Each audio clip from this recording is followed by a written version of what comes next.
Morning students. तो आज हम लोग क्लास 10th के एक्सरसाइज 1.3 के क्वेश्चन नंबर 1 को सॉल्व करेंगे।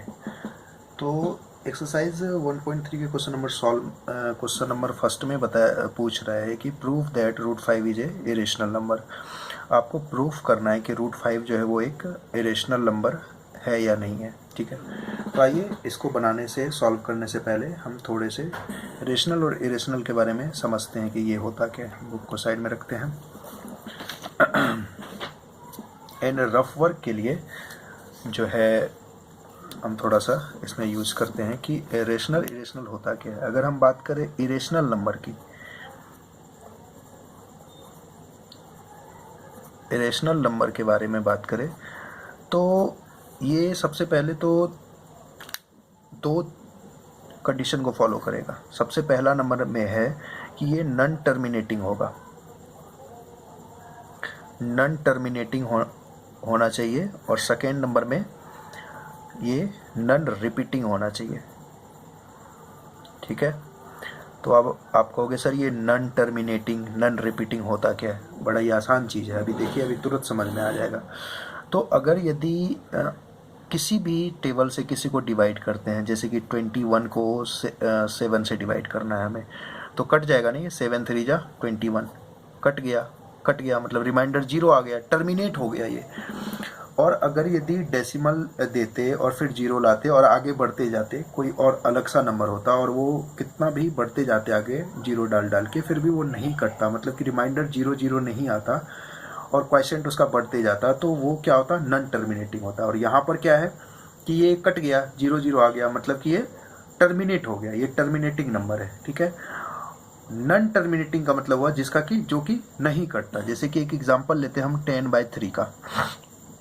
10/3 को जैसे डिवाइड करेंगे हम तो कटेगा क्या, 3 3 जा 9, 1 आ गया डेसिमल 0, 3 3 जा 9, मतलब कि ये बढ़ते जाएगा ना, बढ़ते जा रहा है, टर्मिनेट नहीं हो रहा है। आप पूरा टाइम इसको करते रहोगे, पूरा पेज दुनिया का खत्म हो जाएगा, लेकिन ये टर्मिनेट नहीं हो सकता है। ठीक है ना, क्वेश्चन जो है इसका रिपीट होते जाएगा। तो क्या 10/3 जो है वो इरेशनल नंबर है?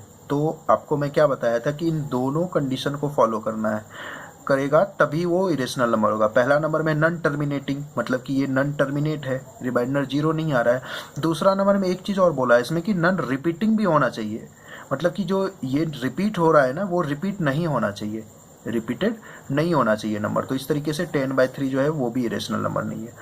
ठीक है, तो जो दोनों को फॉलो करेगा वो इरेशनल नंबर होगा। ठीक है, आपके बुक में जैसे कि एक जगह दिया हुआ भी है, यहाँ पे आप लेसन स्टार्ट करने से पहले इसके इंट्रोडक्शन को पढ़ोगे ना तो समझ में आ जाएगा। जैसे ये लाइन देखते हैं हम, ये वाला, in this section we will prove that root 5 root 3 root 2 root 3 root 5 and in general root p is irrational where p is a prime number. p का मतलब यहाँ पर क्या हुआ, प्राइम नंबर। इसको देखने से क्या समझ में आ रहा है कि जितना भी नंबर रूट के अंदर में है और वो प्राइम नंबर है, वो सारे क्या है, इरेशनल नंबर है। अगर यदि रूट के अंदर में कोई प्राइम नंबर है तो वो क्या होगा, इरेशनल नंबर होगा। राइट, एक और एग्जांपल अगर मैं बताऊं तो आप लोग पाई के बारे में सुने होंगे। पाई का वैल्यू जो है वो 22/7 है। ये इज नॉट इक्वल टू 22/7, ये इसके एकदम एग्जैक्ट बराबर नहीं है, ये अप्रोक्सीमेट वैल्यू है, ये अप्रोक्स किया गया, एक माना गया वैल्यू है। इसको जब आप डिवाइड करोगे ना तो 3.14 समथिंग ऐसे आएगा। तो ये क्या है, एक माना गया वैल्यू है। तो इस तरीके से ये क्या है, जो है 22/7 ये पाई का एक अप्रॉक्स वैल्यू है। इसको भी जब आप डिवाइड करोगे तो डिवाइड करने के बाद क्या होगा, ये भी टर्मिनेट नहीं होगा, बढ़ते जाएगा। इसको आप डिवाइड करते जाइएगा, ये बढ़ते जाएगा। ठीक है, तो ये थोड़ा सा इरेशनल के बारे में था। अगर हम रेशनल नंबर की बात करें, अगर हम रेशनल नंबर के बारे में बताएं आपको, रेशनल नंबर क्या होता है, तो रेशनल नंबर के लिए सबसे पहला जो है वो कंडीशन कि वो टर्मिनेटिंग होना चाहिए। क्या, टर्मिनेटिंग होना चाहिए, अगर या टर्मिनेटिंग नहीं है, यहाँ पर और लगाना है, ऊपर में और नहीं है, मतलब कि इन दोनों को जो फॉलो करेगा वही इरेशनल होगा। यहाँ पर अगर टर्मिनेटिंग है तो ठीक है, अगर टर्मिनेटिंग नहीं है तो एक और ऑप्शन है आपके पास कि वो नॉन रिपीटिंग, सॉरी, अगर टर्मिनेटिंग नहीं है, नॉन टर्मिनेटिंग है बट रिपीटिंग होना चाहिए। क्या? बट रिपीटिंग होना चाहिए, मतलब कि या तो वो टर्मिनेट करे, या अगर टर्मिनेट नहीं कर रहा है तो साथ में रिपीट होना चाहिए। ठीक है, जैसे कि अभी मैं 10/3 का एक एग्जांपल दिया था, तो इसको ये क्या हो रहा था, यहाँ पर डिवाइड किए, कटते गया, टर्मिनेट, ये पहला को फॉलो किया, टर्मिनेट हुआ नहीं हुआ सर। दूसरे नंबर में नॉन टर्मिनेटिंग है बिल्कुल, बट रिपीटिंग, हाँ सर ये उसको भी फॉलो कर रहा है, मतलब कि जो क्वेश्चन है वो बार बार 3 नंबर आते जाएगा, और टर्मिनेट भी नहीं हो रहा है, और इसका जो क्वेश्चन है वो भी रिपीट हो रहा है बार बार, तो मतलब कि 10/3 जो है वो क्या है, रेशनल नंबर है, राइट। रेशनल नंबर को एक इस तरीके से भी हम देख सकते हैं, जिस नंबर को p/q के फॉर्म में लिख सकते हैं उस नंबर को हम रेशनल नंबर कहते हैं, जहाँ की q जो है वो 0 के बराबर नहीं होना चाहिए, q जो है वो 0 के इक्वल नहीं होना चाहिए। ठीक है, आगे एक और आता है इस चैप्टर में हम देखेंगे, तो को प्राइम नंबर। इसी का हेल्प लेकर के हम प्रूफ करेंगे कोई भी जो रूट के अंदर में जो भी प्राइम नंबर है वो रेशनल या इरेशनल कैसे है। ठीक है, तो को प्राइम क्या होता है, इसमें को प्राइम में जब भी है वो 2 नंबर का पेयर होता है, मतलब कि को प्राइम ऑलवेज पेयर में होता है, जोड़ा में होता है। जोड़ा का मतलब ये हुआ कि 2 नंबर, जैसे कि 25 और 8, ये 2 नंबर है। और को प्राइम का एक और कंडीशन होता है कि ये ये सिर्फ एक ही टेबल से कटता है, वो 1। जिस पेयर का जो पेयर केवल 1 से कटे, मतलब कि सिर्फ उसको 1 ही डिवाइड कर सके, उसी को को प्राइम नंबर कहते हैं, मतलब वो को प्राइम, ये जो पेयर है वो को प्राइम नंबर कहलाएगा। क्योंकि 2 से देखिए ये कटेगा क्या, नहीं कटेगा, ये कट जाएगा। 3 से कोई नहीं कटेगा, 4 से ये कट जाएगा, ये नहीं कटेगा, 5 से ये कट जाएगा, ये नहीं कटेगा। तो इस तरीके से बढ़ते जाएंगे हम, लेकिन 1 से क्या है, दोनों ही कट जाएगा। कहने का मतलब ये हुआ ओवरऑल कि जो को प्राइम नंबर होता है और वो पेयर में जो भी है, एंड वो किसी भी टेबल से नहीं कटे, ओनली 1 को छोड़ करके, क्योंकि 1 से तो दुनिया का सारा ही टेबल कट जाएगा ना, इसलिए जिसका सिर्फ 1 से जो कट सके उसे हम को प्राइम नंबर कहते हैं। तो इसी का हेल्प लेकर के हम अभी प्रूफ करेंगे। तो को प्राइम किससे रिलेशन रखता है, रेशनल नंबर से। को प्राइम रेशनल नंबर से रिलेशन रखता है, ठीक है ना। तो को प्राइम का जो नंबर का पेयर है, जैसे कि इसका 1 हुआ, यानी कि 1 से ही ये डिवाइड कर सकता है। अगर यदि ऐसा हो रहा है तब तो ठीक है, अगर ऐसा नहीं होगा, यानी कि अगर वो 2 नंबर से कटेगा तो रेशनल नंबर को फॉलो नहीं करेगा, और रेशनल नंबर को फॉलो नहीं करेगा तो वो इरेशनल नंबर होगा। समझ गए। तो आइए चैप्टर को सॉल्व करते हैं और बनाते जाएंगे तो आसान होगा। इसको साइड में रखते हैं। यहाँ पर हम सबसे पहले क्वेश्चन एक्सरसाइज, कौन सा एक्सरसाइज है मेरा, एक्सरसाइज 1.3 का क्वेश्चन नंबर फर्स्ट। आपको प्रूफ करना है कि √5 जो है वो इरेशनल नंबर कैसे है। ये रहा क्वेश्चन आपका, आपको प्रूफ करना है √5 जो है वो इरेशनल नंबर कैसे है। तो सबसे पहले हम करते हैं इसको प्रूफ कि अगर √5 इरेशनल नंबर नहीं है तो उसको मान लेते हैं वो रेशनल होगा, ठीक है ना। फिर देखेंगे कि रेशनल के प्रॉपर्टीज को, रेशनल का जो कंडीशंस है उसको फॉलो करता है कि नहीं। अगर नहीं करेगा दैट मीन्स कि वो इरेशनल नंबर होगा। तो हम मानेंगे, let us assume to the contrary that √5 is rational. Irrational अगर नहीं है तो वो रेशनल है, ठीक है ना। चलिए आगे बढ़ते हैं। अब यहाँ पर क्या करेंगे, हम एक इंटीजर फाइंड करेंगे। We can find integer a and b। हमने एक इंटीजर फाइंड किया a एंड b। तो √5 इज इक्वल टू a/b। कैसे? क्योंकि रेशनल नंबर को तो हम p/q के फॉर्म में लिखते हैं ना। तो अगर ये इरेशनल नहीं, इरेशनल है तो इसको ये p/q के इक्वल होना चाहिए, ठीक है ना। जहाँ की b is not equal to 0। ठीक है, एक चीज और लिख दीजिए नीचे, where a and b are coprime, a and b are coprime. ठीक है, अब हमको ये देखना है कि क्या a जो है वो 5 से डिवाइजिबल है, अगर है तो ठीक है। उसके बाद फिर देखना है कि क्या b से भी 5 डिवाइजिबल है, अगर दोनों से डिवाइजिबल है 5, दैट मीन्स कि वो को प्राइम नंबर नहीं होगा, और को प्राइम नंबर नहीं है तो वो रेशनल से रिलेशन नहीं रखता है, और रेशनल नहीं है दैट मीन्स कि वो इरेशनल नंबर है। ठीक है, बस इतना ही करना है। तो इसके स्क्वायर को हटाने के लिए फटाफट हम करते हैं, स्क्वायर करेंगे, squaring both sides, squaring both sides. तो √5 का square is equal to a upon b का स्क्वायर।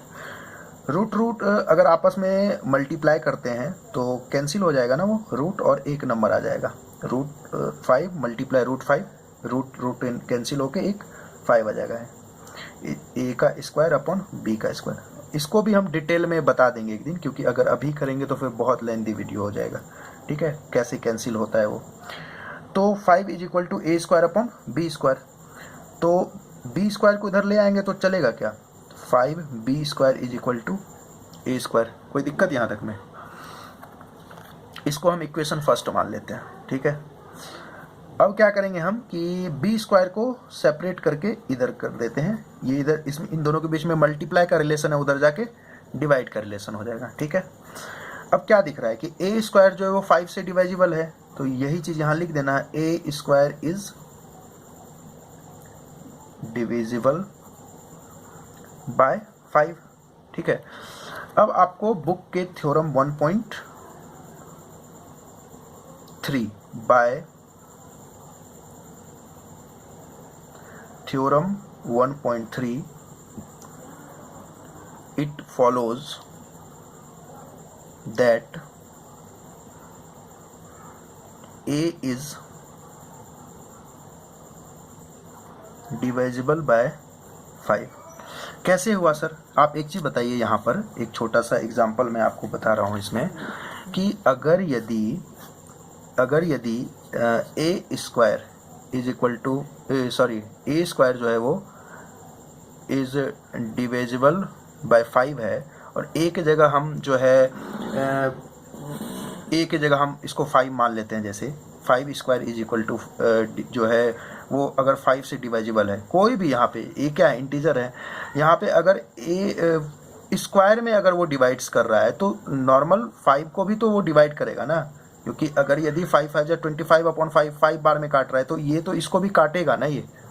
तो वही चीज़ यहाँ पर लिखा हुआ है थ्योरम 1.3 में, आप देखना कि देखिए, let p be a prime number if p divides a square then p divides a where a is a positive integer। ठीक है, तो इसको लिखने के बाद डिविजिबल बाय 5। चलिए आगे बढ़ते हैं। एक चीज़ तो हमने देख लिया कि जो a था वो 5 को डिवाइड कर रहा है। अब दूसरा क्या देखना है हमें, b भी डिवाइड कर रहा है क्या, अगर डिवाइड कर रहा है दैट मीन्स कि वो नंबर जो है वो रेशनल नंबर नहीं होगा। ठीक है, तो एक नया जो है वेरिएबल ले लेते हैं हम, a is equal to 5c, a is equal to 5c।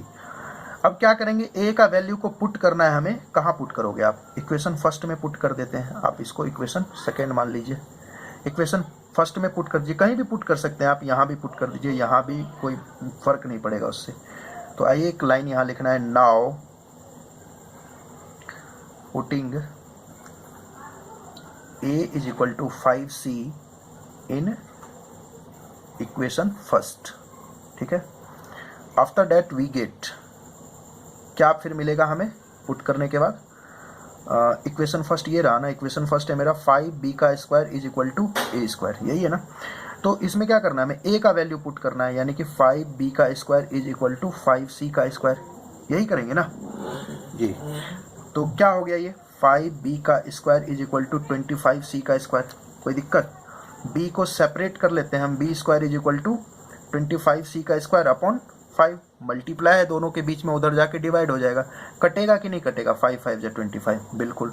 तो b square is equal to 5c का स्क्वायर होगा, हो गया ना। अब क्या करना है हमें, सेपरेट कर लेना, अलग कर लेना है। 5 को इधर ले आते हैं, मल्टीप्लाई है इधर आके डिवाइड हो जाएगा, is equal to c square. क्या देख रहे हैं आप, इसको सीधा करके लिख लीजिए, C square is equal to B square upon 5। यहाँ क्या देखने को मिल रहा है आपको कि जो आपका ये है, इसको मान लीजिए आप इक्वेशन नंबर 3 और इसको मान लो इक्वेशन नंबर 4।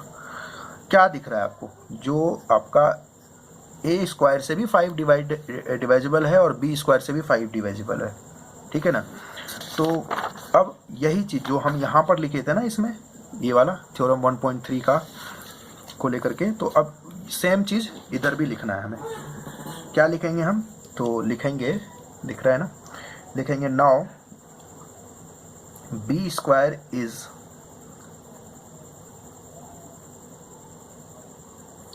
डिवाइजिबल बाय 5, ठीक है। फिर उसी तरीके से जो पहले लिखे थे, now bye theorem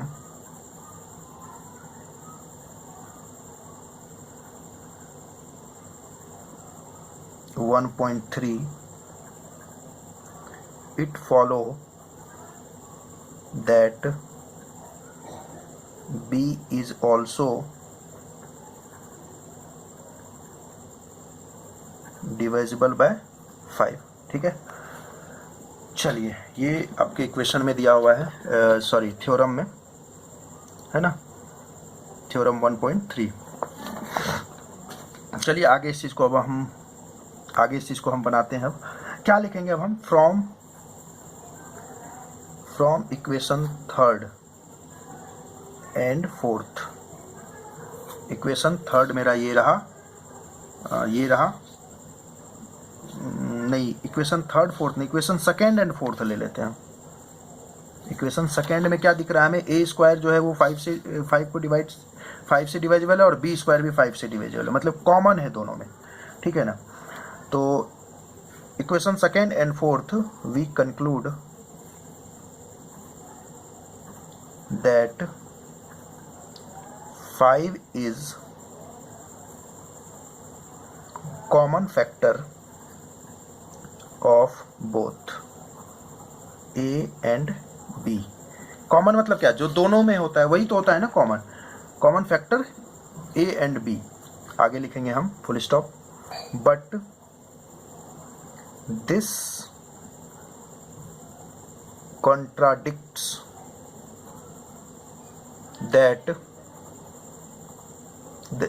contradicts the facts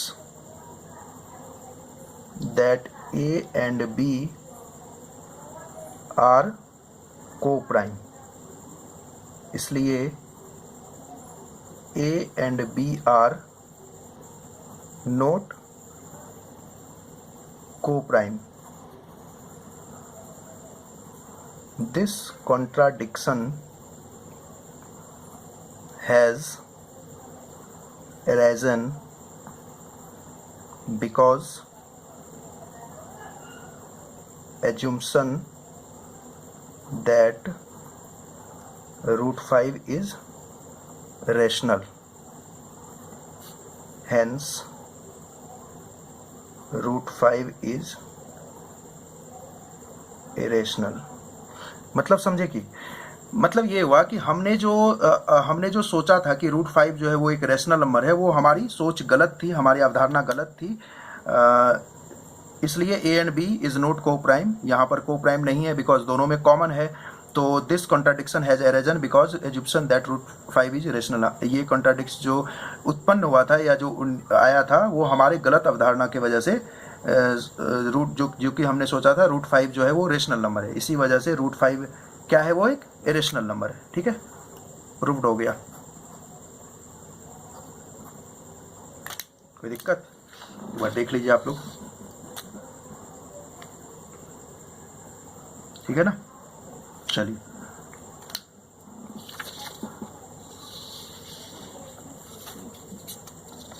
thank you.